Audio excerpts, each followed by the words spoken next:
So you were going down the Rob Liefeld rabbit hole. Yeah, so I went down a Rob Liefeld rabbit hole with my roommate. She'd never heard of him. She was freaking out. I mean, just my favorite are when people like put their anatomy underneath. Like they take one of his and then like and they draw put where the ribs cage. must be. Yeah. And we're thinking of the same one. It's the cap. It's the Captain America. The cap is a classic. The cap's a classic just one. Ridiculous. But then also the women that he drew. You know, and when I was trying to explain to her, and I went to Wikipedia just to give her a rundown, because in other words, I could go off on all kinds of different things, and it's just hard to.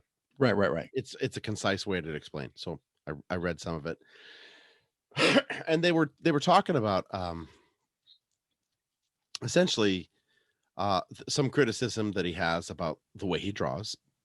Obviously, right. Someone actually who is another comics book person was interviewed and it came out in support of him at the time, and said that it's stylistic and it's fun and it's just unique and artistic, and if you don't like them, you have no joy. And I was like, the hell are you talking about? I was going to be just fine with what you said. I was going to be just fine with what you said until that part there. But I'm not even okay with that previous part, because you can be artistic and all, and if you don't like it, you cannot read it. Right. Well, yeah. Okay. So ultimately, yes. But here's the difference. So yes, artistic license is a large license. I think it should be there, right? Because it's not my decision, nor is it anyone else's. And if it sells, or if it's popular and it's appealing to people, then it's popular and it's appealing to people. And apparently it was, right? People even copied that style. People copied that style, but mostly they copied it because it was an easy style to copy and it was popular. So they copied it because it was popular. Right. And then when they got successful, started doing their own thing, they started drawing differently. Yeah. But the thing about it that, okay, so I can see some of it like has meanings, you know. Okay, so you just take one panel, and maybe it's Logan, right? So it's Wolverine, and there is this, you know, animalistic style of drawing of him, and he's very, very angry, and his nose is wrinkled and his brow is furrowed, and he's got all these marks all over him, and he has a lot of hair. It's like, okay, yeah, I get it. Right. That's really nice, because you're actually like capturing a moment in time, an artistic version of what Wolverine is. And it works. That is what Wolverine is sometimes. This grizzleness, right? But Captain America drawn in the same way. Right. It just smacks of something that disagrees with me. And I can't even say like he's not allowed to do it, because I think some of his stories were popular with Cap. Yeah. I have no recollection. I can't recall. Not really. Yeah. Well, but what I'm saying is that there was an artistic laziness to it. There's an artistic laziness. That's it. That's it. Right. Like, why bother to study anatomy? Look, Picasso poked holes in what anatomy is, and broke the wall. And I'm sure some people were like, that is ugly, right? I'm sure. Not that I'm comparing Liefeld to Picasso in any way. Picasso actually could draw. Picasso actually had the underlying, and you could tell.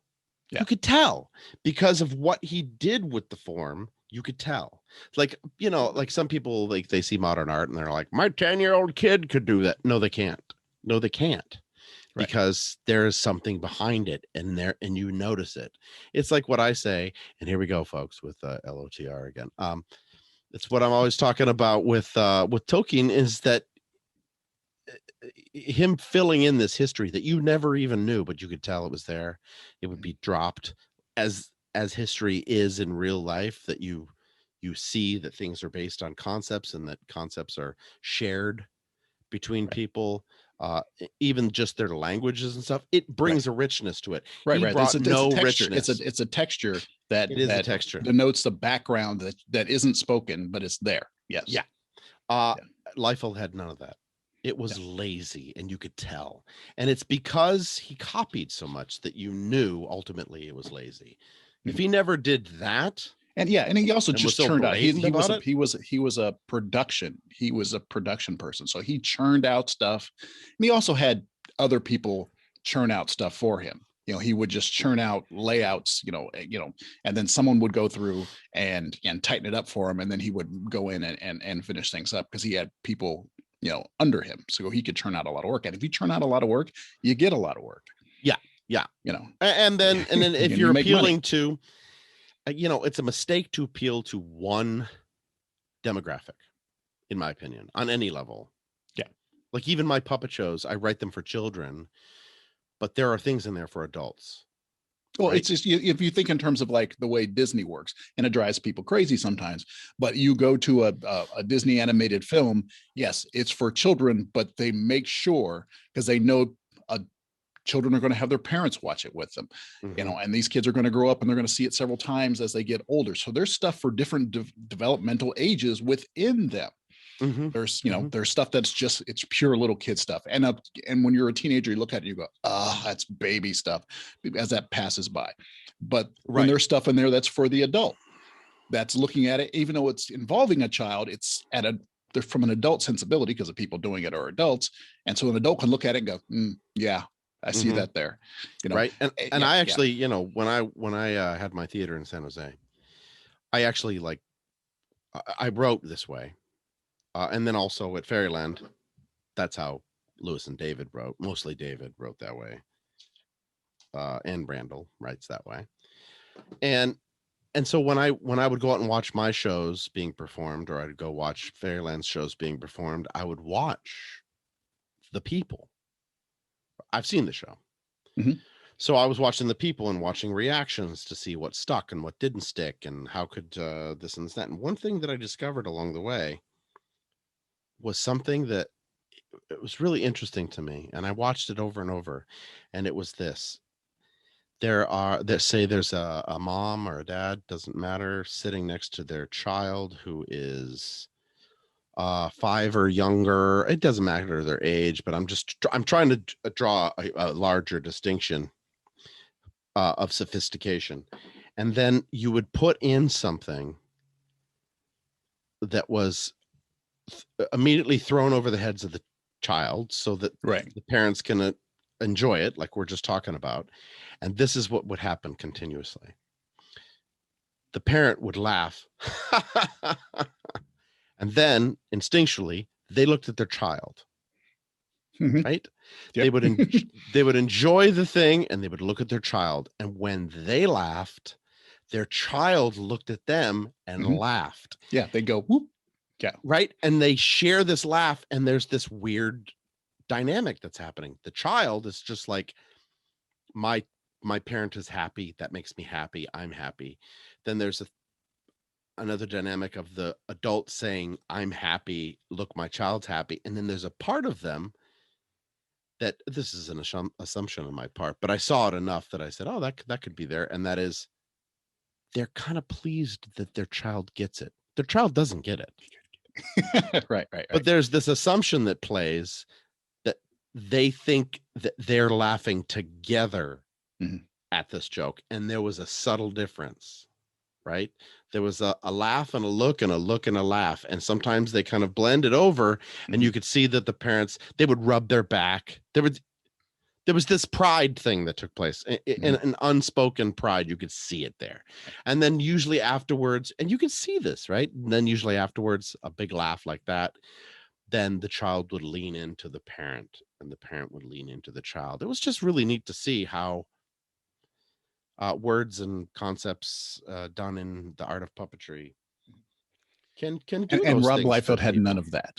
And Rob Liefeld had none of that. And that's kind of what we're saying here, is that back to that point, is that like that targeted demographic, that's where you were like the target demographic, right?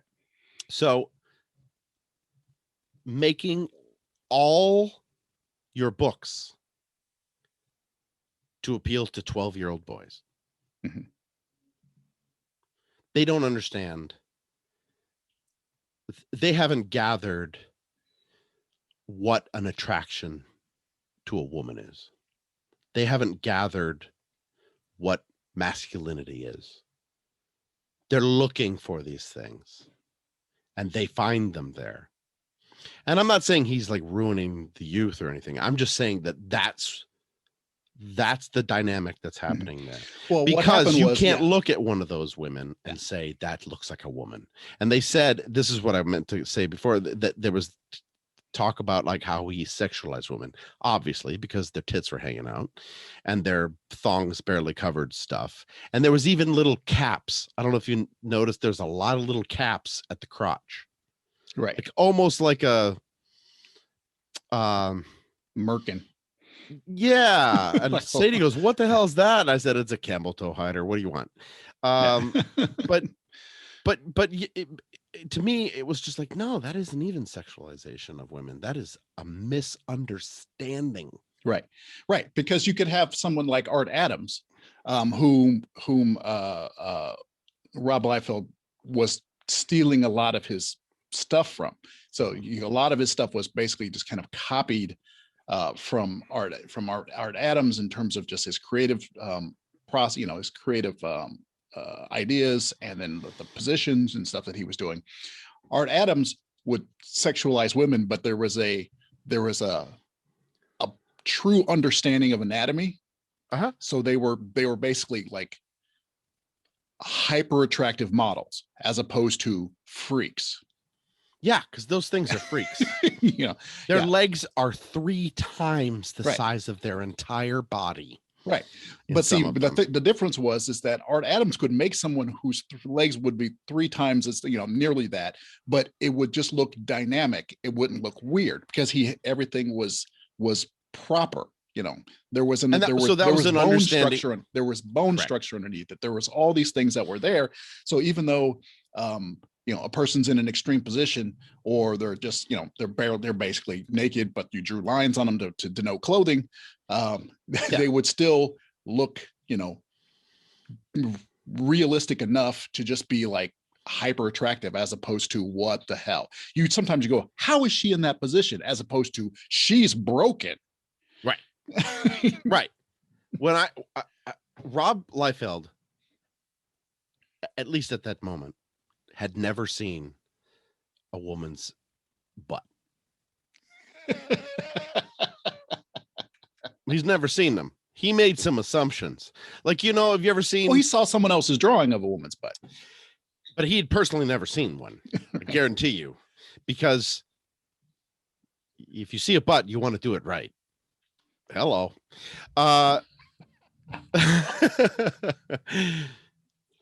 Excuse me while I label this video as not for children.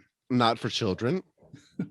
But no, I mean, for this podcast, the butt crack goes from the center of their spine to the bottom of through the middle of their thigh. It's like, in no way is that okay. So it's just the opposite. So what you were saying of him copying the art of Art Adams and other people, but Art Adams was like a big one, right? That you, what was I going to say? That you're breaking them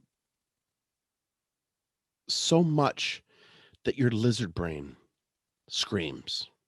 Right. It looks visceral, in meaning viscera. Mm-hmm. It looks like it's what would go through your head if you saw someone who had fallen from a building. Right. Yeah. Right. I know what you're saying. It was ultimately unappealing. So that's okay. So it could be an artistic expression. Yeah. He could be like, oh no, I like it. It's curious to me how, whatever. Mm-hmm. But in the context of those comic books, it's just, I can't look at them very, very long. Right. I can't look at and that was the difference between say Art Adams, Jim Lee was also the same time, who was based, more on other, his style came from other people, but it was also, really kind of foundationally solid and dynamic, where you could look at something and you would say, because it's not real. It's not like there are No. people who are like hyper real, artists, but you would look at it and you would go, whoa, right? It's like, it's not real, but it's like you can see the reality of it. And it's like, extra. Because, every so often you see somebody in real life that has like your standard figure or standard musculature, and then they've got that one feature that's like beyond like the bell curve of normal, and you're like, whoa, check out her whatever, Right. And so that's what you get with a lot of them. You look at it and you're kind of like, whoa. And by the way, he's talking about that. noses, ears, arms, anything. Right, Now, he's right. not, Jerry's not just talking about parts. But there's a difference between that whoa and what you're talking about, which is like a huh. Yeah, exactly. that you walk around the corner and you go, huh. If you saw it, because it's like there's a part of us that's like there's a survival instinct, get away from that. That is not well, that's unhealthy, that's right. Don't mate with that. It's not right. Yeah, but I'm in my brain now, I'm like thinking of certain panels I've seen of superheroes, and maybe there's this, a stylistic draw of them super tall with long legs, all sort of standing with the camera angle low, right, looking a little bit powerful, and their legs are really long. Yeah, and that's like doesn't do that to me. Yeah, because there's a fisheye imitation to that. There's like because there are perspective things that work. Like we talk about like what happens with your background because it's being cut off here, but you get that curve, and when something's closer to you, if you're just standing next to somebody and their hands like really big, and then it's got the extreme foreshortening and stuff, our brains are used to that. We can deal with that. And if if they throw enough things in there to let you know that's why it's happening, even if it's not technically correct, but the visual, or even the fantasy, the fantasy element of it. Seeing a drawing of hulked with a smaller head than normal, it reads as such. But even Rob Liefeld could screw that up. I mean, I looked at some of these things, and to see like there was one, and so where the head seems to be floating on this back. And worse than that, like the whole I was looking at some I was looking at some covers of Cable and Deadpool, right? Deadpool's usually drawn smaller, so he's usually in front, right? And then you have this Cable, and there's this one, and Deadpool is like kneeling right in front of him. Cable's leg is right here. Okay. In that picture, if you really pay attention, for those on the podcast, that was him pointing to his shoulder. That is Jesse pointing to his shoulder. Directly behind his left shoulder. Okay. Where his legs meet are directly behind his shoulder. And in that drawing, if you really pay attention, Cable's cock is bigger than Deadpool's head. It just is the way it's drawn. And it's just like, oh, it's just all of it is so jarring.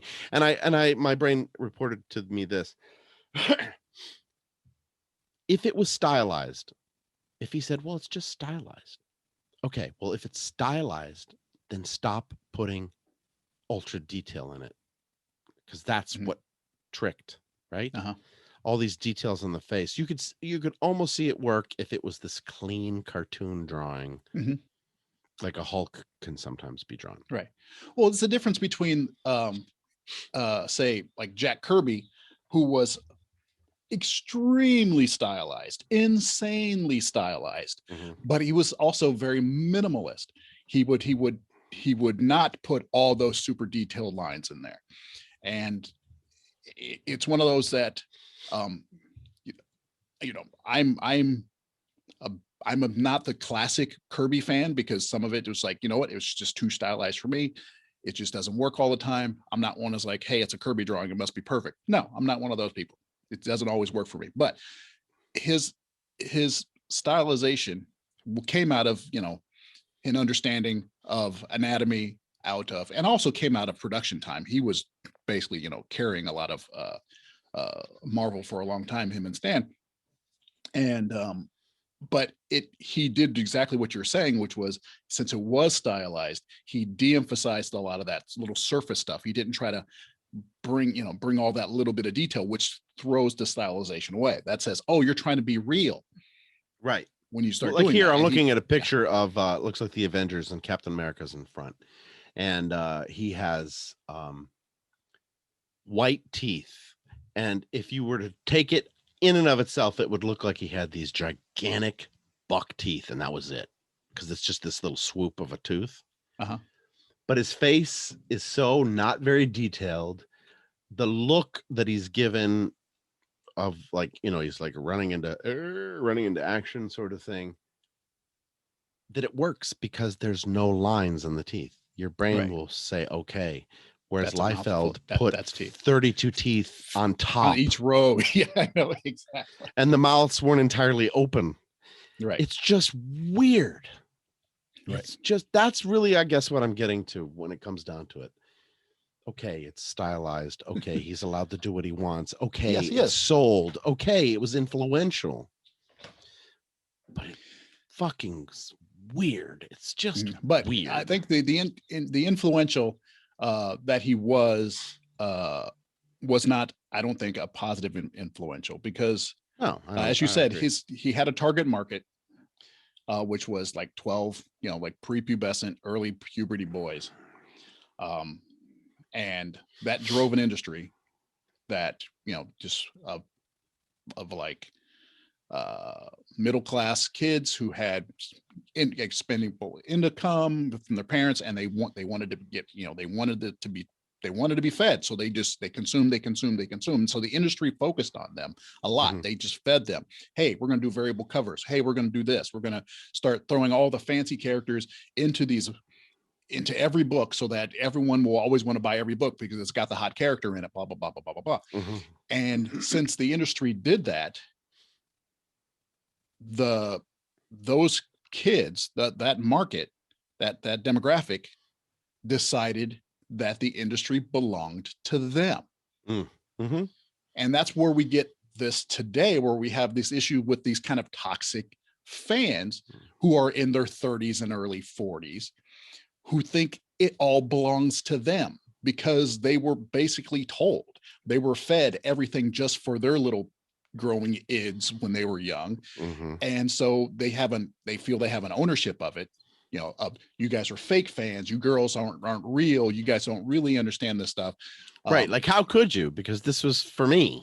Yeah. And it was, but it shouldn't have been. They should have been, so if you were a fan of comics in the 90s, that you weren't part of that target. I mean, that's where the indies started really kind of blowing up, because it's like, hey, I want Love and Rockets. I want something else. I need something that feeds me as an adult. Strangers in Paradise. It's like, hey, exactly. This is something. Oh, I want to read that again. That would bring a story to someone who's not just looking for something that they can, spank to in the bathroom. Right. Yeah. Yeah. Playboy for boys.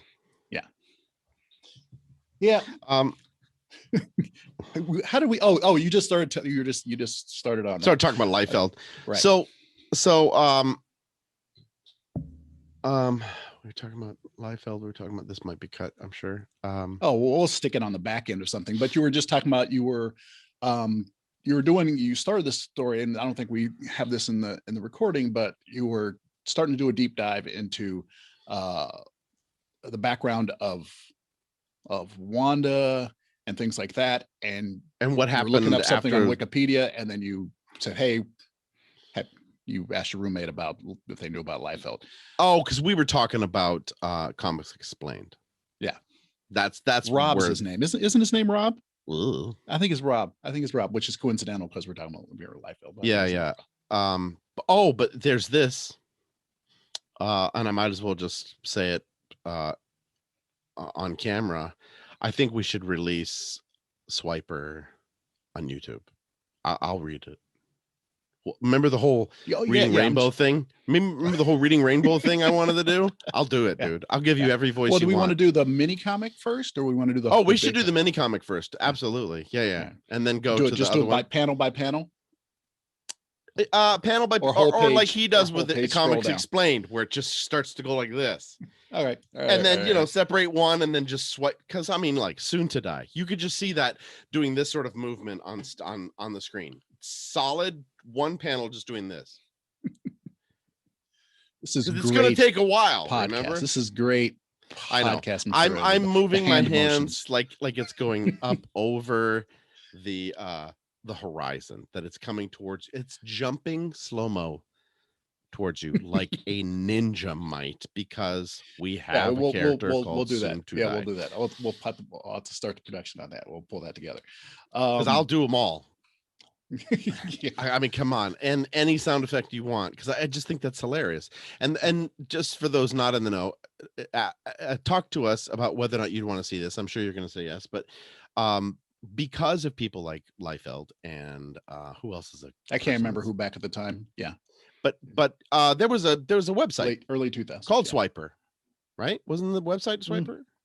It was about it was superhero swiping or something like that. Something like that, yeah. And they showed panels next to each other. And Jerry introduced this concept to me, because I don't know as much about comics as he does, Especially not back then. Not that back then at all. So he explained to me what swiping is, and it's a long history. Comics and swipe go together.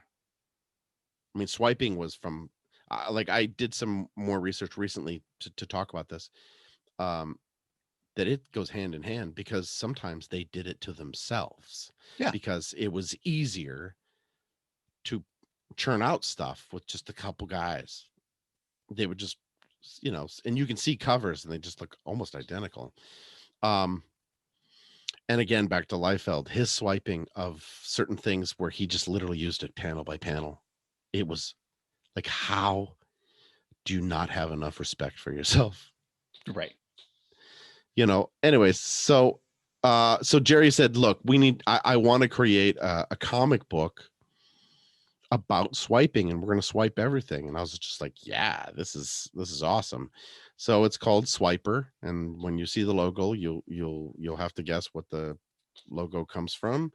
Yeah. And so but the first world's most original. Yeah, we did test it out. We did a test version of it first for just for the fun of it. We literally went into my comic collection, and we grabbed just anything that had a number of people on it and some action. These team books, right? So so we grabbed just ran a bunch of books, and then we did we pick the pages? Yeah, I think we went through and we saw pages, and we put there was about. We put post-it notes. Yeah, and we did 25, like 25 of them or something. Initially, 25, right? Yeah. But then we handed them to my wife, well, Robin, and we went and photocopied.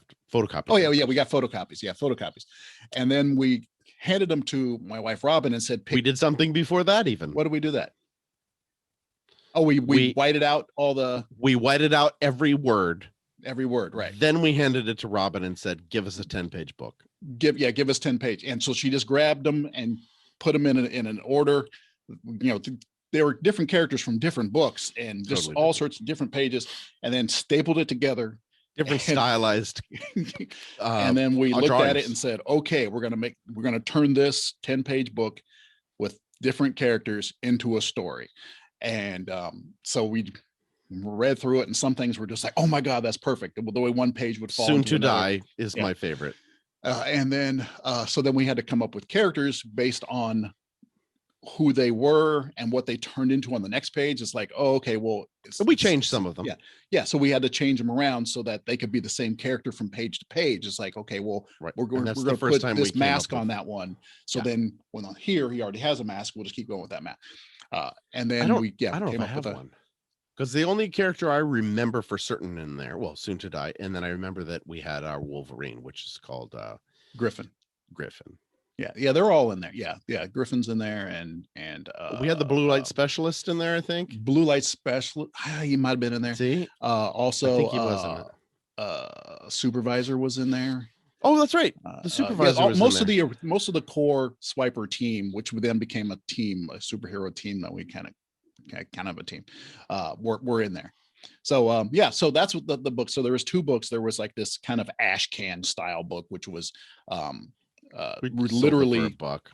literally, pages of other people's art, then re-inked by me with different costumes and stuff In on black it, and white. in black and white. Right. So that we didn't have to worry And about it then 'cause it's all photocopies. re-lettered to give a new story. And then we did And an original one. I don't know how we got away with, because what we did is we brought those comic pages into Staples or Office Max or something Whatever it that was was. near your house, and just with stacks of comic books making photocopies. No one stopped us. No, it didn't matter back then. Yeah. Yeah. And so then we did a real comic that was the same concept but original story. So then we came up with our own tale. Original then- story. Original story. We came up with our own tale, and then we went and found art that would fit, and then and again redrew it, and then did transitional pages that had to be to fit in between. And it was a fun. Yeah, we laid it out. I mean, honestly, that was an original comic book. Yeah. It was derivative, but it was original. Like I remember us. Hell, that was the fun of it. Yeah, we put panels where we wanted them in that book, in other words. Yeah. Because there were just jokes we came up with that were just freaking hilarious. And so yeah. Yeah. So yeah, we'll have to do that. Well, it'll be a whole It'd be super fun, separate thing. So stay tuned, ladies and gentlemen. Stay tuned. Yeah. Because I want to write the second and third. Oh, we got to do it. We anyway. still had the concepts because I was explaining to my roommate. I was like, oh, and then after this, we had this character create a reality warp field. Everybody was drawn Liefeld style, and nobody could walk. All their ankles were breaking. And some of that extreme Frank Miller stuff that was going on too. Yeah. Oh, that's right. That's right. He was just like, and we had a whole backstory where Loki had a series of phones that would eventually, remember, everyone was answering on a Lokia. I don't even know if we could do that anymore. Nobody would, but that was it was all mind control thing that he was doing, and delightfully stupid. Loved it. Yeah. So fun. Cool. Yeah. Okay. I'm feeling better now. Feeling better. I don't know. I was, you're outie. Well, no, my brain was just kind of screwed up. Have you ever had Popeye's chicken? Yes. I had Popeyes for the first time. Oh, really? A little while ago. Oh, yeah. Just because I had to go drop off some stuff at FedEx and some downtown Oakland, and I was just going by, and I hadn't had breakfast or anything like that. I'm like, oh, there's a Popeyes. I avoid going to public chicken places in general, just because it's like fast food. I really don't go to. Well, also it's like, it's usually crap. People watching me eat chicken. It's just like, look at him. He loves it. Look at him. What is that from? That's Dave Chappelle. Look at him. He loves it. That's right. But yeah. So I got like a 3-piece like chicken tenders and meal that comes with like a little coleslaw and a biscuit or something like that. Saltiest stuff I'd ever had in my life. Is it? Yeah, super salty. So, I mean, how can a biscuit be that buttery and salty? It's just like, how is it possible? So I was like, just get that logy feeling when you're just like,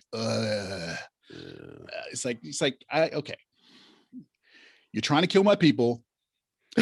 Popeyes, it's like you're trying to kill us. That's why I don't eat that stuff. Because it's like part of it, like the first few bites tasted good, but then after that, it was just like, oh, it's just too much.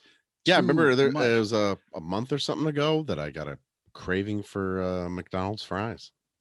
I just want some fries. And then because we're not leaving the house, I was just like, well, might as well just order some of the things I know we like. And oh my God, dude, I felt so sick. And it's when you stay away from long enough, man, you feel the difference. Yeah, maybe that's it. Maybe it's the fact that I don't do fast food that often. It's usually like a road trip type of thing. It's like, hey, we're going to be on the road for another 5 hours. Let's stop here and pick up something. But this is why I will look for if I have to eat fast food, I'm going to look for a burrito place Mhm. or actually a chicken place that I can trust that it's chicken. In other words, I'm not going to go into McDonald's and get a chicken McNuggets because I just, 'Cause you don't I feel like mean, eating chicken feet. I just don't feel like eating chicken assholes. And Yeah, but yeah. So when you said that you were running a yeah. little bit late for this, I'm like, fine, I'm not there yet. My system's not It was sitting there just drinking, trying to flush, because it's like, come on, how can a biscuit just be that? I mean, it's like, what the? Yeah. yeah, So near the high school where I work on theater stuff, you get a certain amount of time. It's a busy ass schedule. You got to head out and you have to grab some food. And the only thing within walking distance is a Popeyes, a Subway, and an Ono's Hawaiian barbecue. oh, okay. So I'm constantly going to Ono's. Hmm. It's the only thing that looks like food there. Right.